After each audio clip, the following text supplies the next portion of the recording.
I'm Jim Bellacera, President and Founder of Successful Thinkers. I'm sitting with Russ McCann, and I'm actually really excited about this short conversation that we're going to have with you. Russ has been with us longer than I realized, sure. And one day I actually came to the Walnut Creek area, and lo and behold, I saw Russ, and he was leading the event and doing just an exceptional job, and I knew it was your first time. Sure. So I thought. And then afterwards, we had a chance to chat, and I got to know him on a personal level, and then he took me out to lunch even, a little bit after that. But I realized how community was, because your first exposure was in the Elk Grove area, right? Yeah. So it's still Northern California. Sure. And then you moved over here to the Walnut Creek area, and all of a sudden you found us accidentally as you were looking for meetups. Could you describe to us, from a passion perspective, why you really like Successful Thinkers over doing something else? Sure. Well, I think for me, the key to it was developing relationships. And I spent 35 years in the corporate world doing what everyone else wanted me to do, the way they wanted me to do it.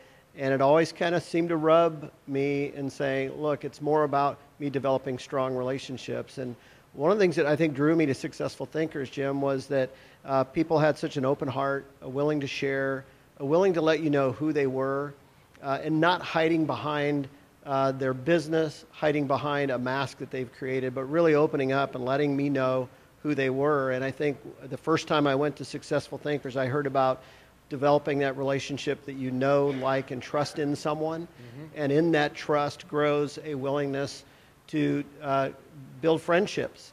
And I think for me, I was in the corporate world so often, if I had a handful of people that I would call my friends, I would have thought I was a rich man.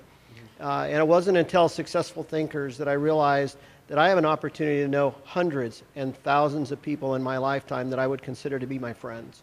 And I think when you develop relationships with meaning and purpose that are all with no hidden agenda, there's complete transparency, then real business can happen. I'm more apt to review or to refer one of my friends to someone in the group because I know them. I know how they're going to take care of my client. I know how they're going to take care of my mom.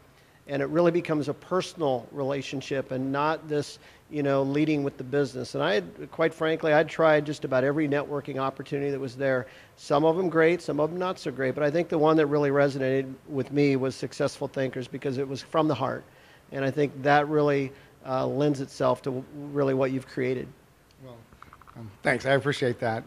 The key, in my opinion, has always been for me to build good relationships, to do business or refer business. And that's what we're fostering here. But I think the bigger picture, you kind of said it already, was think how many friends come out of this. Right. It's insane. We have a 9-step process. Do you want to, you don't need to go into them, but you want to elaborate on what you think about the power of the 9 steps that we teach on a regular basis? Sure. And I think for those of us that have been in business for a long time, we've learned all of those things. They weave in our experience, they weave in our lives, they weave in our personal relationships with others.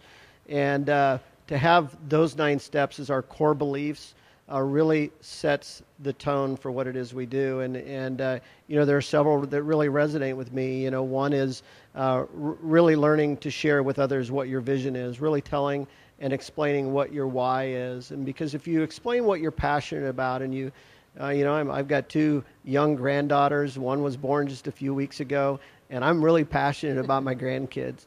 And when you get to share a little bit about who you are, that draws you to a natural business relationship. And the other one is the power of the one-on-ones. And I think that this is really where the magic happens. But it's a skill that has to be learned. It's one that we have to learn that, we're not leading with our business. We're really trying to get to know each other. Just as if you were going on a first date. You're not going to lay out all your cards on the first date. You want to get to know to see if there's a connection. And it's the understanding of what people are looking for and understanding that match. That one-on-one over time will build and yield more business than anything we can do through a business card, a direct mailing piece, going to a networking group or exchanging leads back and forth. We're looking at long-term business and long-term success for life, and I think that's one of the things that you really created that really resonated with me. Well, thank you for taking the time, and I appreciate your ability and willingness and desire to co-lead and do whatever you have to help grow the chapter and get people excited about it. Thank you so much. Thanks, Jim. You bet.